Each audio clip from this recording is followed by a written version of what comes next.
घूमेंगे, जरूर घूमेंगे। उनके साथ दिल्ली के में अन्याय हुआ है, सरकार ने अध्यादेश लाया है और अध्यादेश लाके संविधान पीठ के निर्णय को खत्म किया है। तो अरविंद केजरीवाल जी घूमेंगे नहीं? घूमना चाहिए इस देश को में लोकतंत्र को स्थापित करने के लिए। अरविंद केजरीवाल अगर मुख्यमंत्री आवास बनाएंगे, अरविंद केजरीवाल जी ने अपना आवास बनाया क्या? प्राइवेट प्रॉपर्टी बनाया उन्होंने क्या? तो अरविंद केजरीवाल जी ने अपने आवास अगर बनाया, मुख्यमंत्री का आवास अगर बनवाया, तो उस पर लेफ्टिनेंट गवर्नर जांच करेंगे। और नए संसद भवन पर कितना खर्च हुआ उस पर कोई जांच नहीं होगा, इसलिए कि इस देश के कानून के जो रक्षक हैं, एकमात्र रक्षक हैं, वही उस बन को बनवा रहे हैं। तो वो जो करेंगे वो सब सही है। लेकिन कांग्रेस के कुछ लोग विरोध कर रहे हैं उनका। अब वो कर रहे हैं तो कांग्रेस के लोग बताएंगे। इतिहास बदल रहे हैं। जो गौरवशाली इतिहास का संसद भवन था, उसके बदले में मोदी इतिहास कायम कर रहे हैं। और ये कहते हैं, कहने का मतलब उनका है कि लोकतंत्र मतलब मोदी, देश प्रेम का मतलब मोदी।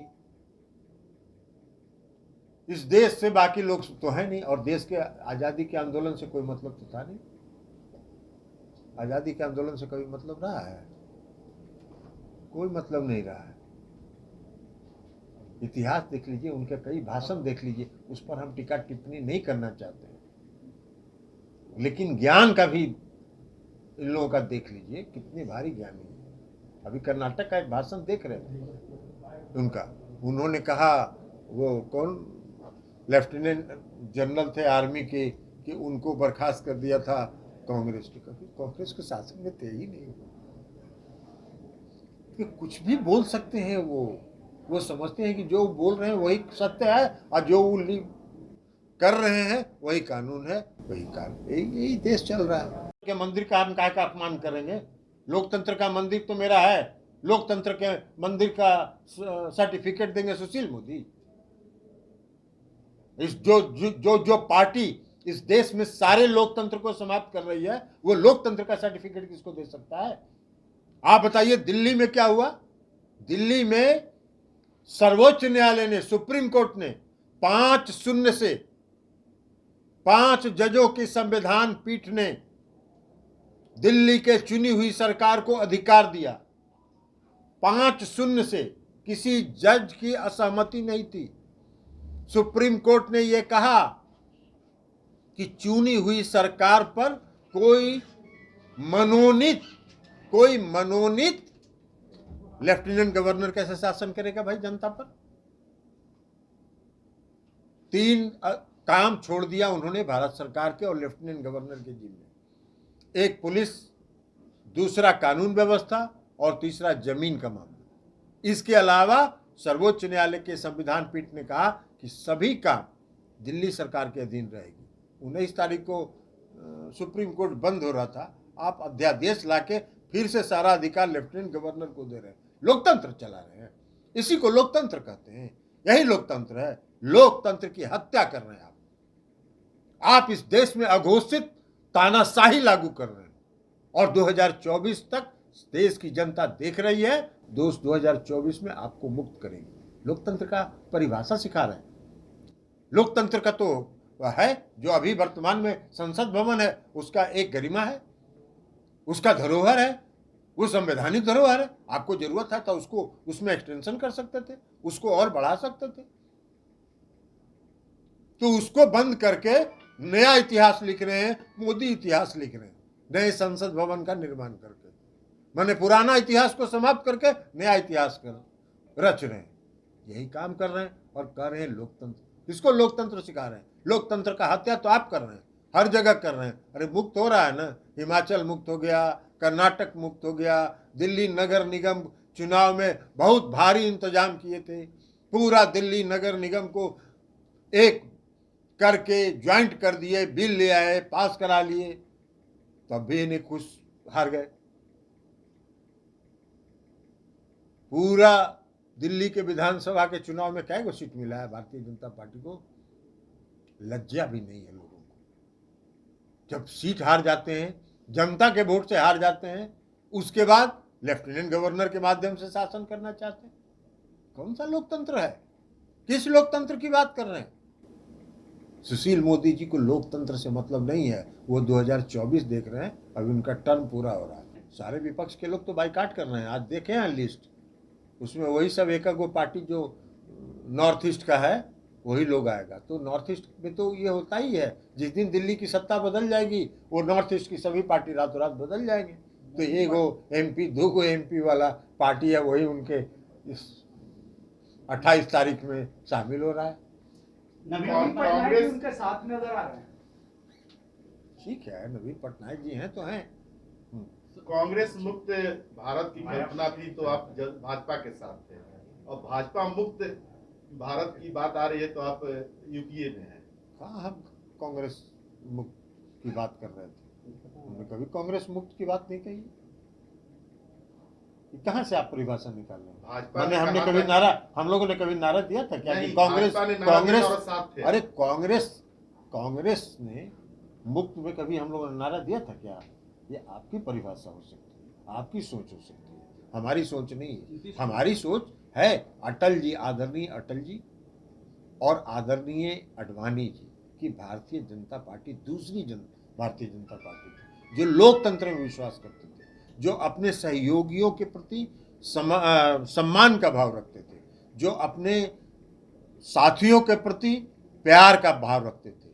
आप तो तानाशाही का भाव रखते हैं, अहंकार में आप हैं, और पूरे अहंकार में आप इस देश की पूरी लोकतांत्रिक व्यवस्था को समाप्त कर रहे हैं। एक इस देश की संस्था का नाम बताइए जो निष्पक्ष है।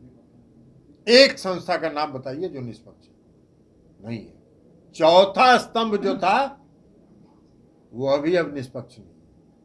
सर, विपक्षी एकता की बैठक होनी थी। सर, विपक्षी एकता की बैठक होनी थी, कब होगी? जब होगी आपको बता दीजिए। सर, 2000 के नोट को लेकर जो फैसला लिया गया है, अब 2000 के नोट नहीं दिखेंगे, कैसे देखते हैं? नोटबंदी करने के बाद कहा गया था। भाई आपको हम बताए तो कि यहाँ मुखर कानून चल रहा है, मुखर कानून कहते हैं उसको।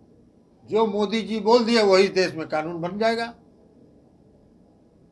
तो वो कह दिए कि भाई 500 1000 रुपए का नोट खत्म हो जाएगा, 500 का नोट खत्म हो जाएगा, 2000 का नोट ले आए। फिर अब कह रहे हैं कि 2000 का नोट खत्म हो जाएगा तो कल दूसरा नोट ले आएंगे। तो ये मुखर कानून वाला राज है, मुख से जो निकला वही कानून। कि बिहार विधानसभा का जो विस्तारित भवन बना है, आपने उसके उद्घाटन में तो राज्यपाल को बुलाया नहीं, लेकिन अब वहाँ पर द्रौपदी मुर्मू को लेकर आप लोग बाइकआउट कर रहे हैं। देखिए, विस्तारित भवन सुशील मोदी जी को बीमारी है, हम पहले भी बोल चुके हैं। सुशील मोदी जी को बीमारी है, वो लगातार छपास रोग से ग्रस्त हैं। कुछ भी बोलना उनका काम है, लेकिन उनको कुछ मिलने उनने बीजेपी नेतृत्व उनको कुछ देने नहीं जा रही है। हालांकि हम लोग चाहते हैं, हम लोग की शुभकामना उनके साथ है कि उनको कुछ मिल जाए, लेकिन कुछ मिले उलेगा नहीं। अब वो जो बात बोल रहे हैं विस्तारित भवन और विधानसभा भवन, दोनों में अंतर उनको नहीं समझ में आता है। इतना भारी ज्ञानी है। अरे विस्तारित भवन तो दिल्ली में भी पार्लियामेंट का बना है, एक्सटेंशन पार्लियामेंट का भी है, एक्सटेंशन एनेक्सी है। तो एनेक्सी का कौन उद्घाटन किया, कौन उद्घाटन नहीं किया, ये कोई पूछने गया? कभी कोई जानने का भी कोशिश किया कौन किसने किया? अब अगर एक्सटेंशन का वो विस्तारित भवन का उद्घाटन करना था तो प्रधानमंत्री जी उसको उसमें जहां बना है वहां अपना प्रधानमंत्री कार्यालय बना लेते, विस्तारित भवन कर लेते। लेकिन मुख्य संसद भवन का उद्घाटन हो रहा है, और संसद का चाहे लोकसभा हो और राज्यसभा हो, दोनों का कस्टोडियन कौन होता है? संविधान के मुताबिक राष्ट्रपति प्रतिवर्ष पहला दिन जो सेशन होता है, first day of every year जो पार्लियामेंट का सेशन होता है, उसको राष्ट्रपति संबोधित करते हैं। राष्ट्रपति के प्रति दोनों सदन उत्तरदायित्व है, और उसके कस्टोडियन संरक्षक राष्ट्रपति हैं, प्रधानमंत्री नहीं है। क्यों नहीं प्रधानमंत्री बजट सेशन के पहला दिन भाषण करते हैं? नहीं करते हैं। लेकिन राष्ट्रपति से करवाने, और वो भी एक राष्ट्रपति जिसको आपने दलित समुदाय की महिला थी, आदिवासी समुदाय की महिला थी। बड़ा पीठ अपना अपना ठोकवाए पूरे दुनिया भर में कि हमने आदिवासी महिला को इस देश का राष्ट्रपति बना दिया। पूरा पीठ थपथपा रहे थे। और जब संसद भवन आप बनाए तो नए संसद भवन का उद्घाटन करने के लिए भी उनको नहीं कर रहे, अपने चले जा रहे। खैर, प्रधानमंत्री कोई भी उद्घाटन कर सकते हैं। भाई देखे नहीं है आप लोग, बनारस के नाला का भी उद्घाटन किए हैं।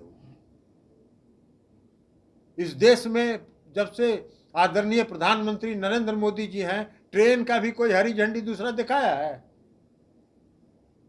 रोज आजकल देख रहे हैं कि कौन नया ट्रेन का झंडी दिखा रहे हैं। देहरादून से दिल्ली, दिल्ली से देहरादून का भी झंडी वही दिखा रहे हैं। तो किसी को नहीं करने देते हैं। तो इसलिए उनके लिए कोई नई चीज नहीं है। वो हर उद्घाटन खुद करेंगे, नाला हो, चाहे वो सड़क हो, चाहे कुछ भी हो। लेकिन संसद का भवन के निर्माण नहीं होना चाहिए। जो वर्तमान संसद भवन है उसका एक गौरवशाली इतिहास है। वो एक ऐतिहासिक धरोहर है। इस देश का संविधान वहीं बना, संविधान सभा की बैठक वहीं हुई। तो संविधान का जहां से निर्माण हुआ वही ना संसद भवन होगा। अभी तो देश का इतिहास बदल रहे हैं। वो गौरवशाली इतिहास से हट के अब श्री मोदी इतिहास पर चले आए, संसद भवन नया बना के। इसलिए मैंने पहले भी कहा कि 2024 में यह देश भाजपा मुक्त होगा। और जब यह देश भाजपा मुक्त होगा तो जो नए संसद भवन का उद्घाटन वो कर रहे हैं उसमें दूसरा काम कराया जाए।